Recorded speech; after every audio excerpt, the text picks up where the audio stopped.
Summer, 1917.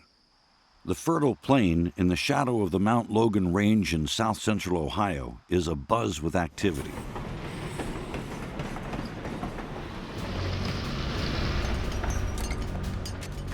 The United States military is scrambling to establish training camps around the country to prepare its soldiers for World War I. In the months to follow, the population of the small town just south of this camp will nearly quadruple in size and forge a lasting connection between community and encampment. This isn't the first time this landscape has been dramatically altered. Soldiers here train atop earthworks thousands of years old, created by a mysterious prehistoric culture that left behind few clues about their identity. Centuries after the mound builders, the Shawnee will settle this same tract of land.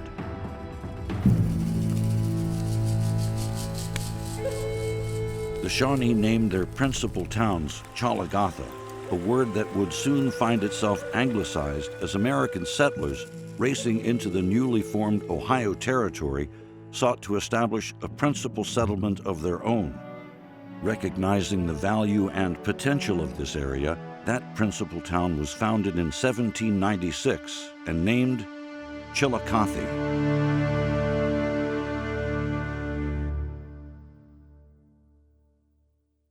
Support for Our Town Chillicothe comes from Adena Health System, serving the healthcare needs of South Central and Southern Ohio for over 125 years. Driven by a mission of called to serve our communities. Adena Mansion and Gardens, home to Ohio statesman Thomas Worthington, featuring a museum and visitor center nestled in the hills of Southern Ohio and Ross County. Christopher Inn and Suites, a boutique hotel and Riverview Conference Center near historic downtown Chillicothe. Along with Hernstein Auto Group, locally owned and operated and serving the Chillicothe community since 1945. Ross County Banking Center, a banking family since 1867 where roots run deep and branches are strong, offering the latest banking technology with experienced community bankers, member FDIC. Tecumseh Outdoor Drama in Chillicothe, providing a memorable experience for the entire family. And by the Ross Chillicothe Convention and Visitors Bureau, the source for Southern Ohio destinations, including 2,000-year-old historical sites, the great outdoors, and hospitality. Additional support comes from the Historic Majestic Theater, located in downtown Chillicothe, featuring a wide variety of entertainment. McDonald's in Chillicothe, committed to the Chillicothe community since 1972. And the Ross County Commissioners.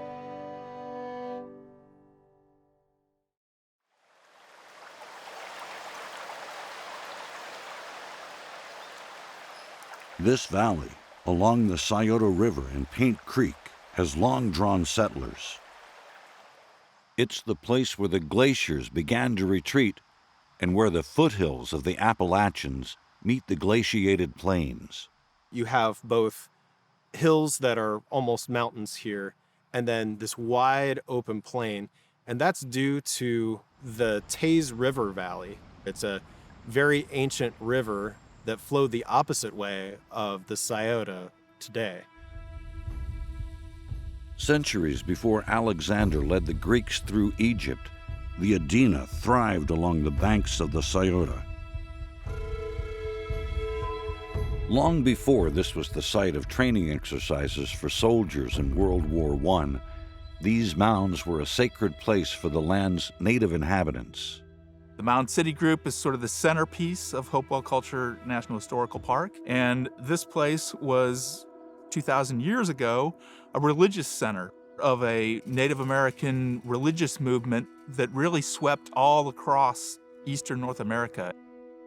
Both the Hopewell and the Adena people expressed their religious and cultural practices by building mounds, geometric earthworks, and earthen enclosures in their natural environment. When the earthworks at Mound City were excavated by William Mills in the 1920s, many interesting artifacts and clues to their use were found, including altars and sacred objects from as far away as the area of Yellowstone in Wyoming. People really began to understand what had happened here, and what these mounds represent are shrine buildings. So we don't know what actually went on in these shrines.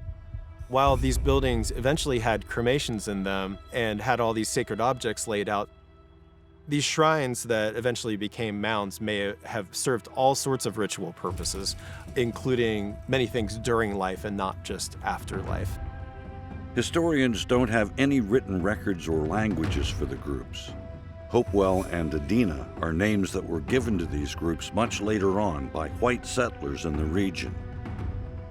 While much more has been discovered about the mound builders over the years, so much too remains a mystery. We know that eventually they stopped building these earthworks and moved into other places. What happened to these groups that once called Chillicothe home? Tracing those historical connections is a difficult matter, but there are innumerable lines of continuity between the many Hopewell peoples that lived here and the many historic tribes, the Shawnee, Delaware, Miami, and others that lived in this area at the time of European contact.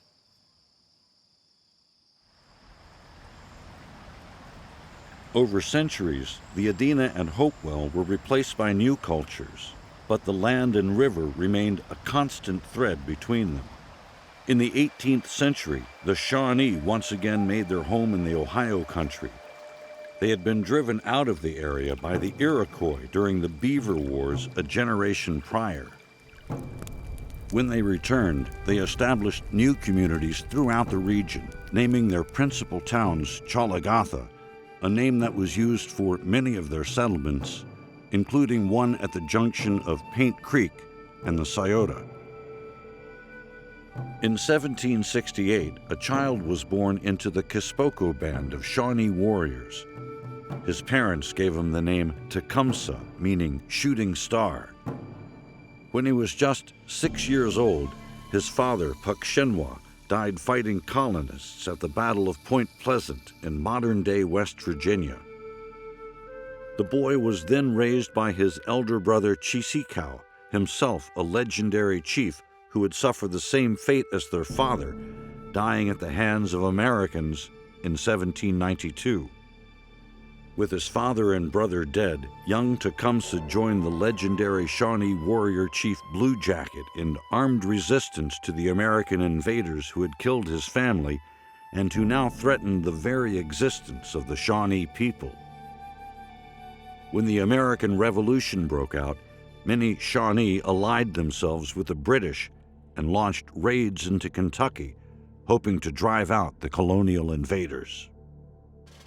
When the war ended, the newly formed American government did not forget, nor did they forgive, the Shawnee for siding with the Crown. In 1787, Congress passed the Northwest Ordinance, creating the Northwest Territory. The ordinance outlined a plan to make new states from the vast wilderness north and west of the Ohio River. The Americans and native tribes were thrust into conflict once more. The Shawnee continued their alliance with the British, who promised to help them defend their homelands from the invading Americans. Years of bitter warfare culminated at the Battle of Fallen Timbers in northwestern Ohio in 1794. The Treaty of Greenville, signed in 1795, was to remove all Native Americans from Ohio once and for all. With the land cleared of hostile natives, the floodgates opened and thousands of American settlers poured into the Ohio country. Among those settlers was a young Virginian named Nathaniel Massey, who worked as a surveyor and gained his own property as well in the Northwest Territory's newly formed Virginia Military District, a vast area of land including the Scioto Valley, which was given to Revolutionary veterans after the war. Nathaniel Massey laid out Chillicothe. He actually owned all of the city. Today, you call him a land developer, and he ran literally advertising to promote his new town. Originally, it was known as Massey's Town, but he chose the word Chillicothe to give it the name that we now have today. Massey's Town was an immediate success.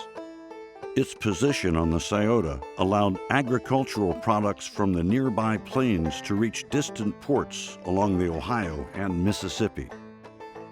The growing village would soon boast a newspaper, the Sentinel of the Northwest Territory, founded in 1793. The paper still operates today as the Chillicothe Gazette, the oldest newspaper in Ohio. In 1796, Ebenezer Zane and his sons constructed Zane's Trace, one of the frontier's first roads. It wound from Wheeling, West Virginia to Maysville, Kentucky, passing through Chillicothe along the way. With travel on the river and a road accessible by wagon, Chillicothe soon became Central Ohio's most important settlement, and even more settlers arrived. One of those new arrivals was a young surveyor from Virginia by the name of Thomas Worthington. Orphaned as a young boy, he had been raised by a family friend, Colonel Dark, who had received land in the new Northwest Territory in exchange for his military service. Colonel Dark could not make the trip here to survey his own land or to have his own land survey, so he sent Thomas Worthington. He came, surveyed the land, liked it so much that he ended up purchasing some land. Not long after, Thomas Worthington was appointed to the position of Surveyor of the Northwest Territory and was soon joined in Chillicothe by his brother-in-law, Edward Tiffin. Seizing upon his new position and influence, Worthington became involved in the political workings of the new town and territory. He started lobbying for statehood. Your population had to be so large before you could declare statehood. So Arthur Sinclair wanted to split us, with Marietta and Cincinnati being the capitals, so it would take longer. Arthur St. Clair, governor of the Northwest Territory, was determined to hold on to his own power, and the longer it took for Ohio to become a state, the longer he would remain in his position. St. Clair was also a Federalist and a rival to the developing group of Democratic Republicans in Chillicothe and their newly elected president, Thomas Jefferson. After lobbying from Worthington and others, Jefferson supported the Enabling Act of 1802, which made Ohio the 17th state in the Union. The act also made Chillicothe Ohio's capital, and it made Thomas Worthington a politician. When that happened, Edward Tiffin was appointed governor. Thomas Worthington was appointed one of the first two state senators. So that was a big deal. So that was the start of his political career. The corner of Paint and Main Streets. That was set aside for the courthouse. That's where the original state house for the first capital was erected. It was completed in 1803, the same year we became the 17th state. Worthington would head to Washington, D.C. to represent Ohio in the Senate, but would make his home in Chillicothe, up on the hill on land that had originally belonged to Colonel Dark. His home was designed by Benjamin Latrobe, the famed architect who had directed the U.S. Capitol construction, among other projects. He ended up starting construction of the mansion in 1806, but they actually built a structured home here, and that was called Bellevue. And then that's the house that they lived in when we became a state. This is where Ohio history began. They wrote the Constitution in Bellevue in front of the mansion, came out and saw the sun coming up over the Mount Logan Range. That morning's sunrise can still be seen today as the backdrop for Ohio's state seal.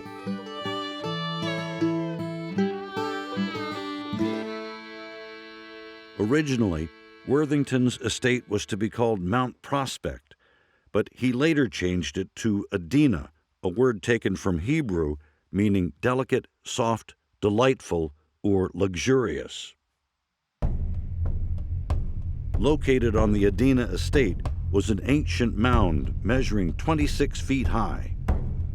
It was later excavated in 1901 and became the type site excavation for the native culture known today as the Adena. Excavated at that Adena mound was the very famous Adena pipe, which is the Ohio State artifact. It's a tubular pipe, but it's carved, masterfully carved, in the form of a human. It was used as a tobacco smoking pipe. And tobacco, wasn't used just casually or recreationally by these people. Tobacco was a religious sacrament. So tobacco smoking pipes are one of the sort of hallmarks of Adena and Hopewell culture. That particular pipe is just a masterwork.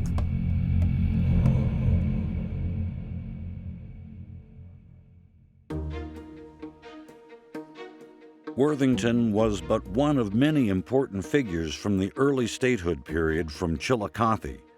Men such as Duncan MacArthur and Edward Tiffin served as governors, congressmen, senators, and sometimes all of the above while representing Ohio. Chillicothe becomes the first capital because of the influence of Worthington and the Virginians. When we get to that point where there's a political difference and there's a negotiation that goes on, so they want to move the state capital to Zanesville, and they build a building very similar to the Capitol building that was built here. Now, it only lasted 2 years due to a new law that said you have to have the state capital in a spot that is central to the population of the state. And so they figured it out, and Columbus on the east side of the Scioto River was selected as the site.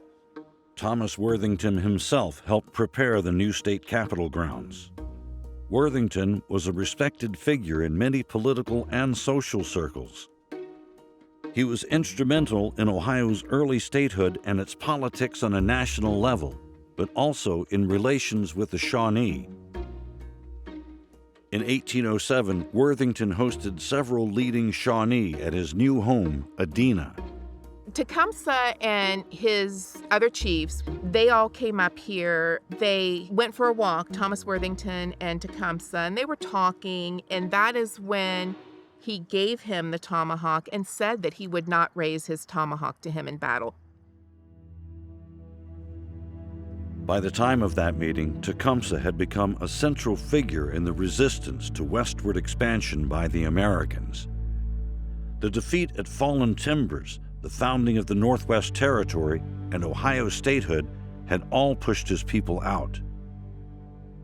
But Tecumseh and his brother Tenskwatawa, who came to be known as the Shawnee Prophet, persevered. In 1808, Tecumseh and Tenskwatawa established Prophetstown, a village near present-day Lafayette, Indiana, that grew into a large, multi-tribal community. This confederacy would be a lasting legacy of Tecumseh as the community continued to grow in numbers and tribal representation.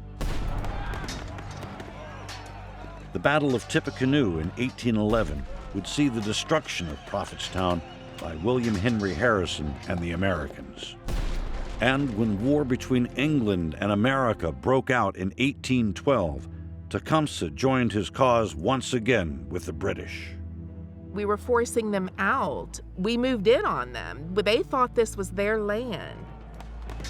Later in the conflict, Tecumseh's forces once again faced Harrison at the Battle of the Thames.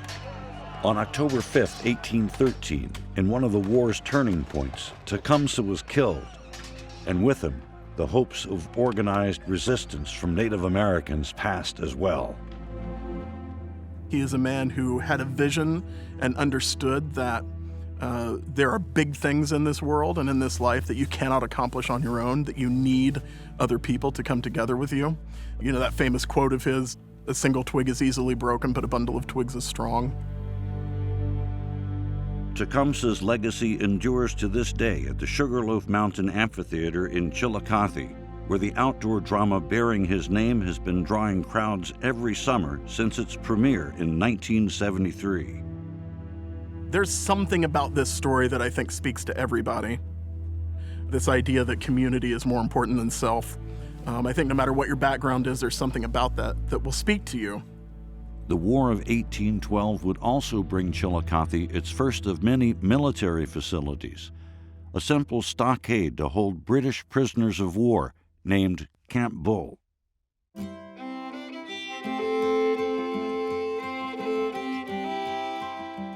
As the United States grew, so too did Chillicothe and Ohio. And with an increasing population, the state became more connected to the outside world. Farms and businesses sprang up all throughout the valley, but with only primitive roads, getting the region's goods and products to distant markets was a monumental task. To help with the region's commerce, construction of the Ohio and Erie Canal began in 1825, eventually creating a navigable waterway from Lake Erie at Cleveland to the Ohio River at Portsmouth. It comes to Chillicothe roughly 1831. That makes Chillicothe a port city. While we were a big agricultural state, it was hard for the farmers to get their product to market. When the canal came, it meant that more of that product could not only go to market in its raw form, but it could also go in processed form. And so we had a big boom in flour mills.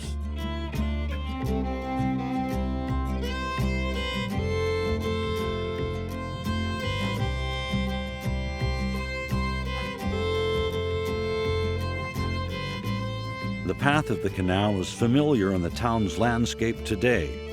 Originally, it came into Chillicothe from the south on what is now Canal Street, up through town onto Water Street, where it would border modern-day Yoctangi Park, and eventually onto the current Yoctangi Parkway and the location of State Route 104. These same paths were later followed for railroads and highways. Ohio became a state founded on the rejection of slavery. But the United States of America's complicated relationship with the enslavement of human beings made it a central issue everywhere.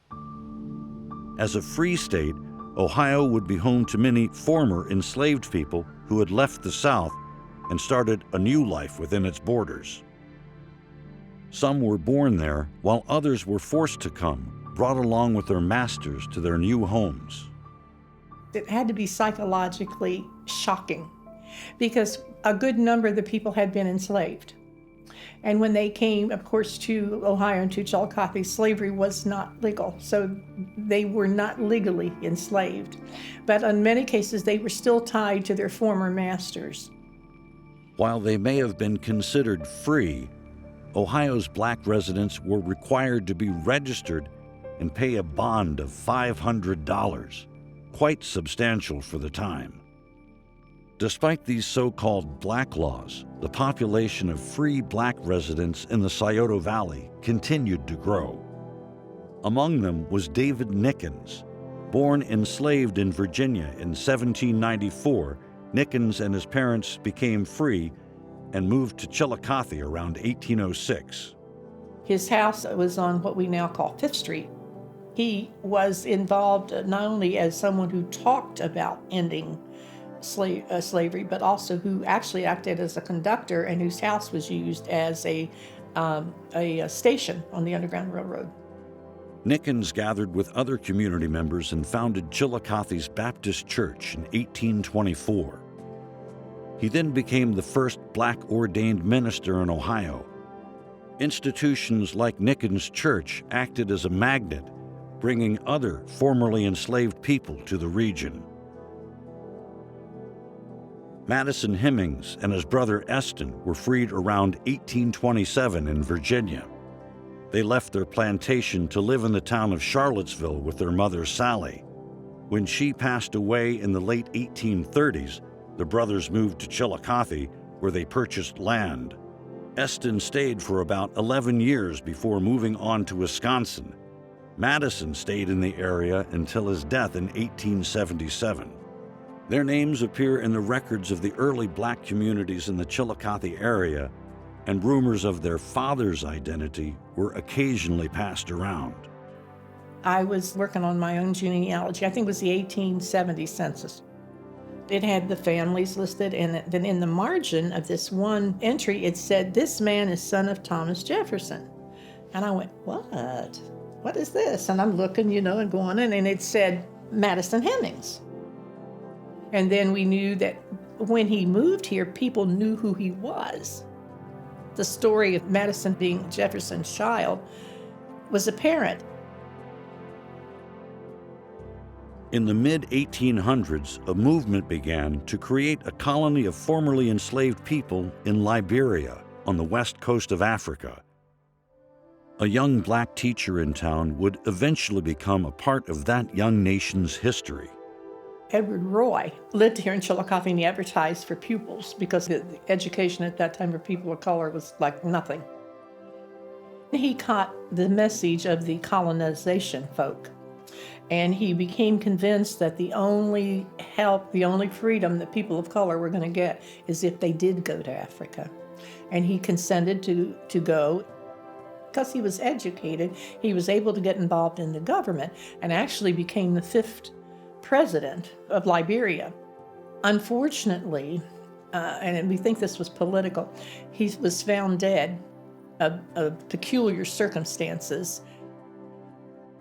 The legacy of abolitionists, free black communities, and national movements for freedom would have an impact on generations to come in Chillicothe. Dr. James Webb was a white abolitionist who moved to Chillicothe to start his family and career because of the ban on slavery in Ohio. On a visit to his family's homestead in Kentucky in 1833, he contracted cholera and passed away. Dr. Webb died only a few years after the birth of his daughter Lucy. She would be raised by her mother and brothers and was known as a very intelligent and kind young woman. When she was 13, the whole family moved briefly to Delaware, Ohio, so her brothers could attend Ohio Wesleyan University. The university did not accept female students, but allowed Lucy to take part in college preparatory classes. It was around this time that Lucy Webb first met an older student named Rutherford Hayes. The two would soon fall in love, but first Lucy would finish her college studies at Cincinnati Wesleyan, writing often on social issues. It is acknowledged by most persons that her mind is as strong as a man's. Instead of being considered the slave of man, she is considered his equal in all things, and his superior in some. After finishing her education, Lucy and Rutherford reunited for a 2-year courtship before marrying in Cincinnati on December 30th, 1852. The young couple settled in that same town, where Rutherford began his career as an attorney. He would embrace the cause of outlawing slavery, becoming an abolitionist lawyer in Cincinnati, right across the Ohio River from the slave state of Kentucky. The continued enslavement of black people in the southern United States was becoming the dominant issue of the time, pushing the United States itself to the brink of total collapse.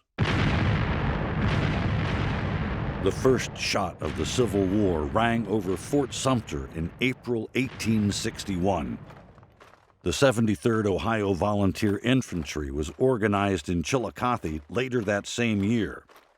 This unit marched with a band, including Richard Enderlin, a young drummer who came to the Scioto Valley from Germany only a year earlier. Enderlin would travel with the 73rd throughout the conflict, and he would find himself at the most critical encounters of the Civil War. He's at the Battle of Gettysburg. They've been fighting all day. They retreat for the night.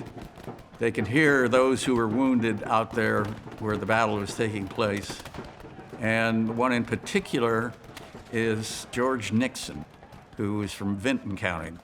They talk about who's going to go out and save George, and nobody really volunteers. And so Enderlin finally says, "I'll go."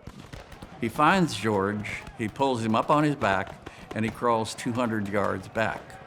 Unfortunately, George was wounded too severely, and he died, and he is buried there at Gettysburg. 106 years later, George Nixon's great-grandson Richard would become the 37th President of the United States. As for Enderlin, his action saw him promoted to sergeant the following day, and he later received the Congressional Medal of Honor. Henry A. Walk of Chillicothe would make sure that the town would be represented in the Civil War's naval fighting, too. In 1862, the War Department commissioned a city-class ironclad river gunboat by the name of USS Carondelet, with Walk as its captain. The Carondelet, led by Walk, saw fighting at Fort Henry and Fort Donelson before being damaged heavily by a Confederate boat and forced from the action. Walk was also a talented artist. His work mainly focused on naval scenes as well as portraits. Chillicothe had many direct ties to the Civil War. The conflict's end also gave rise to the political career of Rutherford B. Hayes, and with it, his wife, Lucy Webb Hayes. Growing up in an abolitionist family made an impact on the politics of Lucy, and those same strong anti-slavery beliefs impacted her husband, too. Rutherford was the city solicitor of Cincinnati, and when hostilities broke out between the North and the South in 1861, he resigned that position and volunteered for military service. He was appointed a major in the Ohio 23rd Volunteer Infantry, the unit with which he served for the remainder of the war. He subsequently rose to the rank of colonel, and by December 1865, when he was mustered out of the military, he had achieved the rank of brigadier general. That military success would continue as Rutherford moved into politics. He won election to the House of Representatives, followed by 2 stints as governor of Ohio, with Lucy as his first lady. In the election of 1876, Hayes would be tapped to be the Republican nominee for the presidency. The close election against Samuel Tilden was heavily contested, and after negotiations and much controversy, Hayes would win by 1 electoral vote, bringing not only the Ohioan into the White House, but a First Lady from Chillicothe, too. Everybody loved Lucy. She was sweet and shy and intelligent, informed. She knew what was going on. She was definitely against alcohol. And one of the first declarations Rutherford made after he became president in 1877 was to prohibit any alcoholic drinks at White House functions.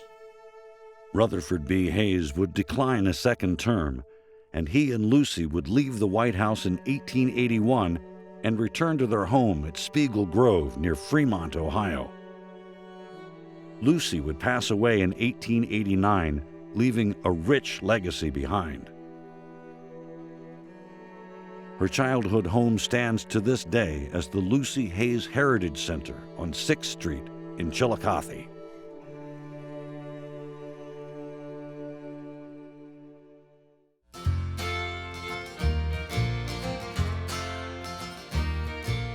The meteoric rise of transportation technology throughout the early 20th century not only connected the world in ways that had never been seen before, it also gave rise to a new, fascinating hybrid of scientist and celebrity, the aviator. One such aviator was Columbus-born teenage flying wonder Cromwell Dixon. Dixon was something of a boy wonder when it came to mechanics, and by the age of 15, he was designing, crafting, and flying his own airships. During one such show in Chillicothe in 1910, Dixon crashed his airship into a fence while trying to land. Dixon, being 1 part mechanical genius and 1 part vaudevillian, put out a call for a young boy from the crowd who could help him quickly repair his craft. Against the wishes of his apprehensive mother, 10-year-old Freddie Myers volunteered. While the two worked, the ropes attaching the craft to the balloons that allowed it flight caught in the branches of a tree, snapping them and releasing the balloon into the air, with little Freddie Myers on it. as Freddie rose over the heads of his neighbors, family, and friends for a stunning view of his bucolic hometown, Dixon and the rest of the crowd began a wild scurry after the boy and the balloon. The chase went on for miles until the balloon began its slow descent over farmland outside of town. Once the ground was about 10 feet beneath him, Freddie jumped safely off and began walking back to Chillicothe to be welcomed home with clamoring applause by his community. The events would become an international news story. Sadly, Dixon would pass away about a year later after becoming the first person to fly over the Continental Divide. The early 20th century would see the expansion of many different industries into Chillicothe. The auto industry in particular found a home there, and in 1903, the Logan Construction Company began making a relatively new machine, the automobile. The company would continue to make cars until 1908 from their headquarters on Walnut Street in a building still standing today. What might be the last remaining Logan automobile in the world can be found at the Ross County Historical Society. A beautiful 1906 Logan Model F runabout made just down the street. Not long after Logan ceased production, a father and son opened another automobile factory alongside the Scioto River in 1911. Initially titled the Scioto Car Company, within only 1 year it was changed to Arbenz, named after the duo Fred and Mand Arbenz. Fred was the president of the company, and his son was the chief designer. The cars they produced were 4-cylinder and were relatively inexpensive for the time. This allowed more than just the wealthy to own cars. The company would be purchased by an unsuccessful early competitor to General Motors in 1916, and the car would be phased out of production by 1918.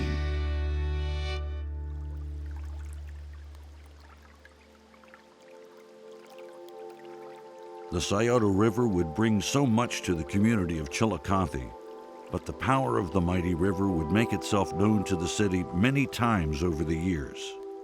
In 1907, there is a flood that destroys a lot of the canal.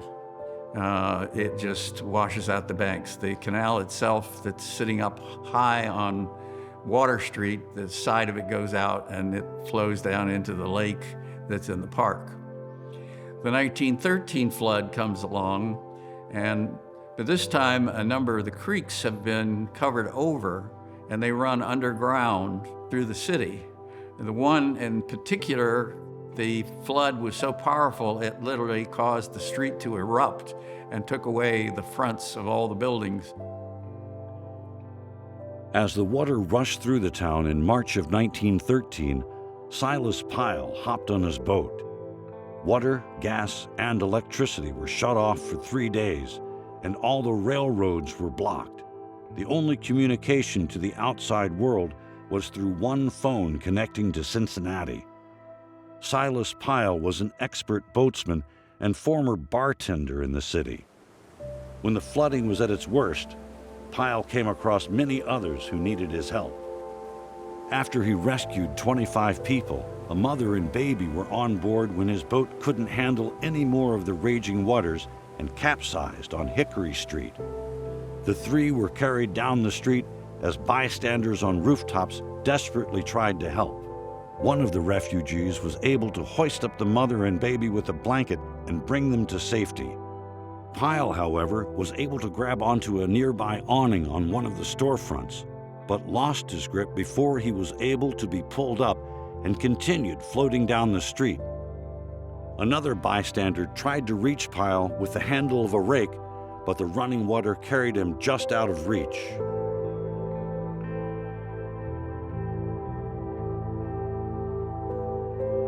After the water subsided, citizens of Chillicothe began the grisly task of searching for the missing. In all, 18 lost their lives in the flooding. It was not until 2 p.m. Saturday, March 29th, 4 days after he was swept away by the rushing current, when Pyle's body was found. Terrible flooding would strike a third of the town again in 1959. Each disaster marks a time of devastation in the community and also shows the hope that can be found in working together to persevere. The floods would not be the only agents of change shaping the landscape in Chillicothe in the early 20th century. Something that would have a huge impact on the town and its future would happen as a result of events an ocean away.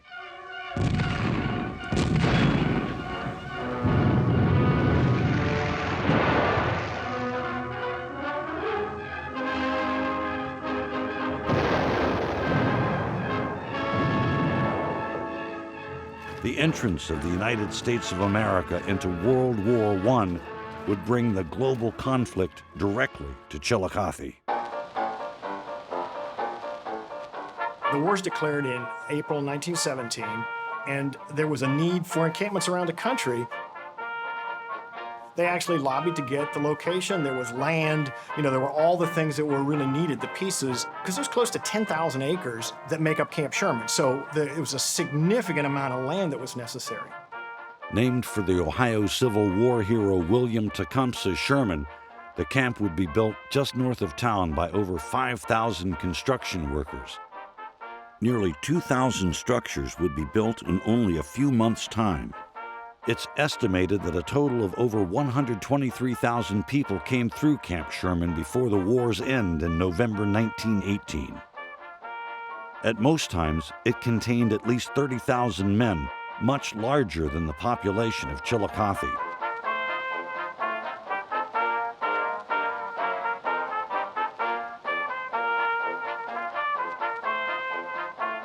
Life would carry on like any other city, too. The soldiers would play basketball, music, gather for meals, and socialize. Star boxer Johnny Kilbane would be brought in to serve the purposes of raising spirits and training the men in hand-to-hand combat.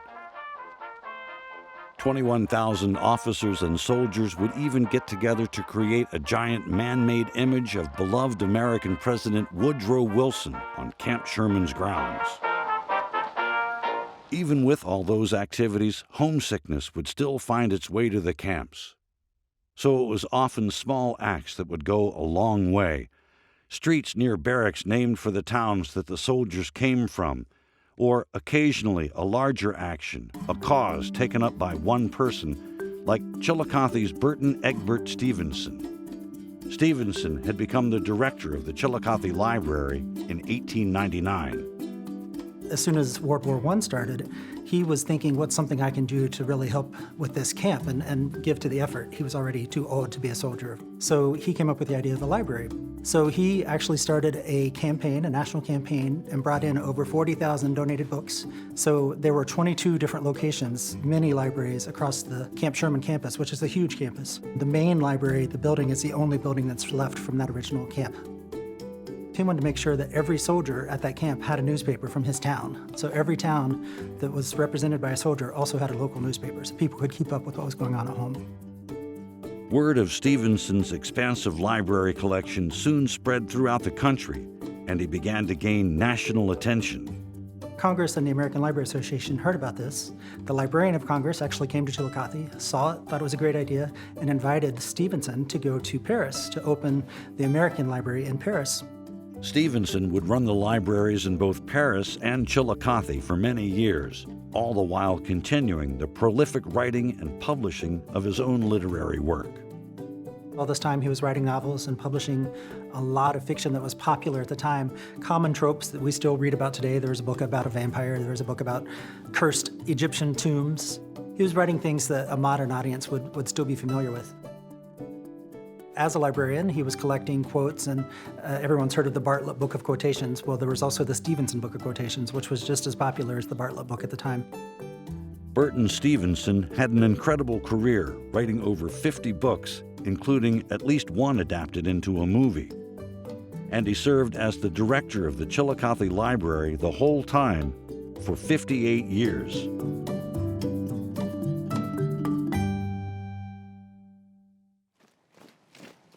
Back at Camp Sherman, where Stevenson first gained notice, soldiers began to pour in by the thousands for training. The huge encampment those men found when they arrived contained an important tie to the past, a connection through the landscape in plain sight to Ohio's earlier inhabitants.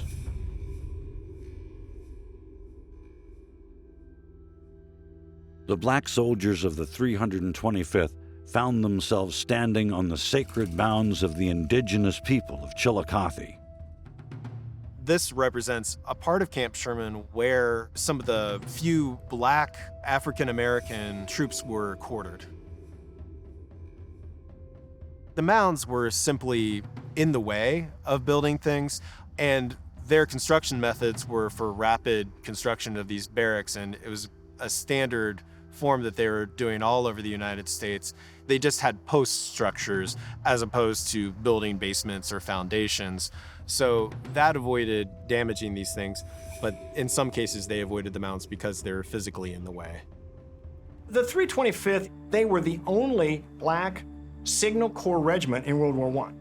And they were comprised of soldiers from around the country. There were folks there from Oklahoma and Georgia and Virginia, lots of guys from Ohio.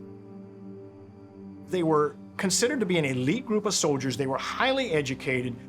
This is a unit that comes out of Chillicothe. There's a lot of pride here, and it should be. Lieutenant Charles Jackson, originally born in Renville, Ohio, in rural Perry County, would become one of only 3 black officers that trained at Camp Sherman. He eventually joined the 370th, a unit in the Illinois National Guard. Jackson would eventually find himself in the 93rd, fighting under the command of French forces until the final moments of the war, November 11, 1918. His unit would receive the esteemed Croix de Guerre for their valor. The need for manpower, it was both black and white soldiers. In the fall of 1918, you've got almost 8,000 black soldiers training at Camp Sherman. It was a segregated army. We see this obviously up through World War II. I never had the privilege of talking to a World War I soldier, but my students and I interviewed a number of African-American World War II soldiers, and I will tell you, 2 things stuck out. Pride in their service and a real frustration with being treated as second-class citizens. It's a reoccurring theme in American history. People of color fighting for this country and the freedom of its people, only to see themselves denied those same freedoms. It wasn't only the war that brought death to the soldiers at Camp Sherman. A pandemic involving a highly contagious virus was running rampant at the same time. Influenza was ravaging the American forces faster and at a much more alarming rate than they were being killed by their enemies at the front, with as many as 12 soldiers lost to disease for every 1 in battle. Many men would contract the flu in close, cramped quarters of places like Camp Sherman. As the flu pandemic ravaged the young soldiers along with the war itself, it was a devastating time for Chillicothe.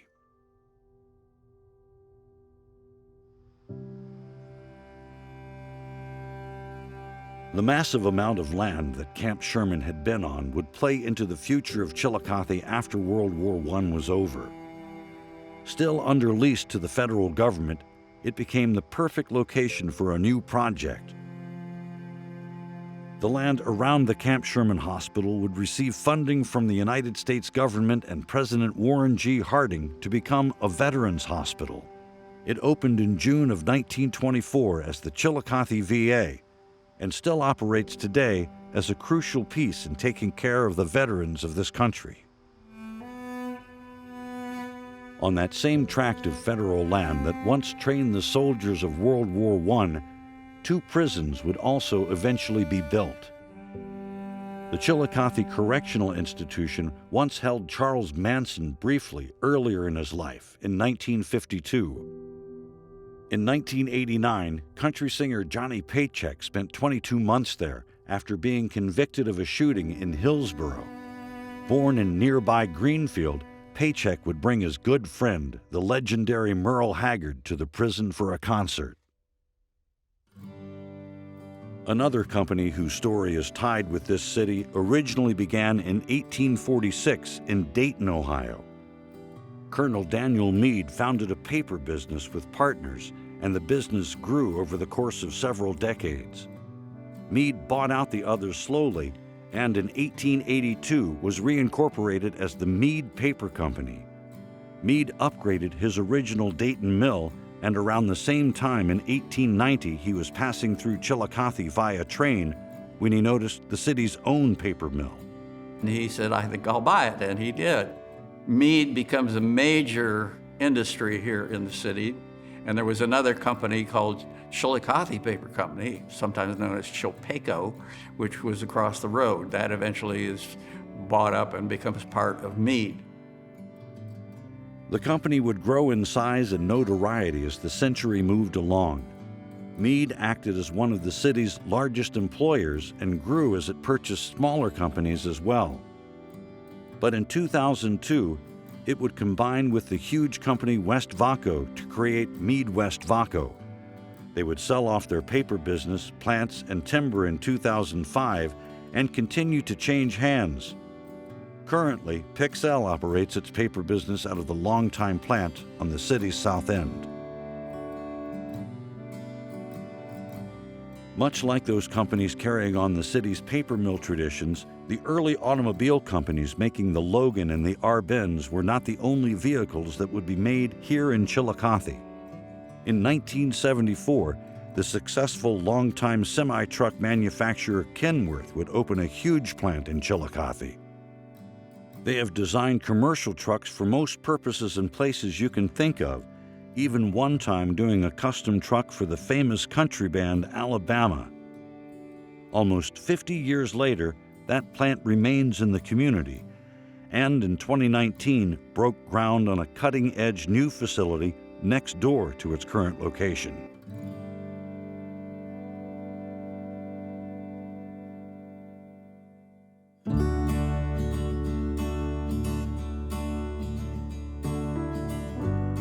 This community has done a really good job of preserving. I think that is something that's almost embedded in the culture here, is an awareness and a consideration that that history should be preserved. When you step away and kind of look back and say, oh man, that's pretty cool. And then that's when you really start to become interested in history yourself, I think, right? It's not being taught to you, it's not forced in a book, but you get the opportunity to explore some yourself. And I think that this community does a good job of making that information available, preserving it, protecting it, and also sharing it with people who visit.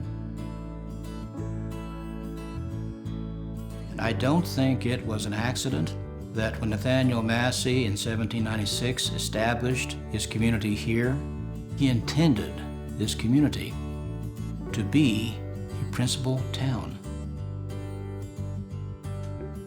It's so rich in experience. It's so rich in the past. It's so rich in what it can be. Just layers and layers of history and of people making their mark on this landscape that stretch back thousands of years. We have such a history-rich community. We still have so many of the houses and buildings and stories and even people who still can tell those stories. And that's a big part of what makes Chillicothe so great. It's really the history that's here. You can't rebuild that. You can't ensure that history. You just have to hold on to it. Chillicotheans are proud of their area because it's very rich with history. There's so many historical places here, and even if you're not interested in history, just coming here for a small little town, we've got it going on.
Support for Our Town Chillicothe comes from Adina Health System, serving the healthcare needs of South Central and Southern Ohio for over 125 years. Driven by a mission of called to serve our communities. Adina Mansion and Gardens, home to Ohio statesman Thomas Worthington, featuring a museum and visitor center nestled in the hills of Southern Ohio in Ross County. Christopher Inn and Suites, a boutique hotel and Riverview Conference Center near historic downtown Chillicothe. Along with Hernstein Auto Group, locally owned and operated and serving the Chillicothe community since 1945. Ross County Banking Center, a banking family since 1867 where roots run deep and branches are strong, offering the latest banking technology with experienced community bankers, member FDIC. Tecumseh Outdoor Drama in Chillicothe, providing a memorable experience for the entire family. And by the Ross Chillicothe Convention and Visitors Bureau, the source for Southern Ohio destinations, including 2,000-year-old historical sites, the great outdoors, and hospitality. Additional support comes from the Historic Majestic Theater, located in downtown Chillicothe, featuring a wide variety of entertainment. McDonald's in Chillicothe, committed to the Chillicothe community since 1972. And the Ross County Commissioners.